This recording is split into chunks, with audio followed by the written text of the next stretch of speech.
Tahiri Valley, un havre de paix dédié à la nature et à la culture, c'est le projet ambitieux d'un jeune entrepreneur situé à l'intérieur de la vallée de Hamouta, Pire, à seulement 5 minutes de la ville. La société propose des escapades dans la forêt environnante.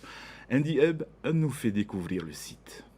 Nous voici à l'intérieur de la vallée de Hamouta, au milieu d'une nature luxuriante. C'est ici que les visiteurs sont reçus d'une capacité maximale de 200 personnes. Le site est propice à divers ateliers culturels ou de bien-être et les possibilités sont multiples.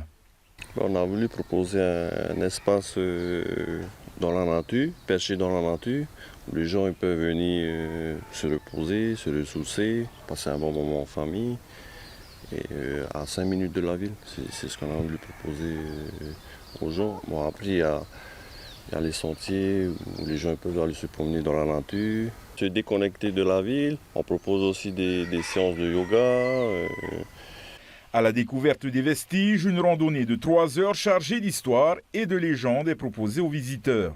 Alors moi, je m'occupe de faire des visites avec argumentation concernant la vallée et la culture, avec une approche par le peuple primitif qui vivait ici, donc les Nohuvao, et la Tahiri Vahine qui était leur ari.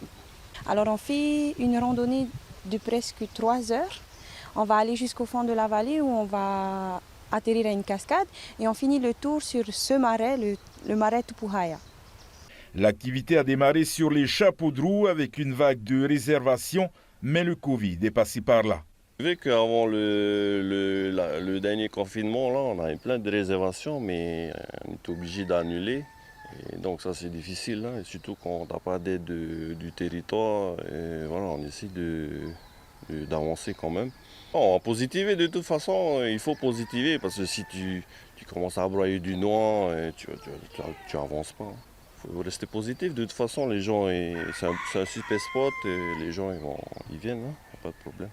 Positif, le jeune homme veut croire au potentiel de son projet. Voilà 10 ans qu'il travaille sur cet espace vert, un projet dans lequel il a investi sur fonds propres. Aujourd'hui, il reste encore quelques aménagements à terminer et l'entrepreneur ne s'en cache pas.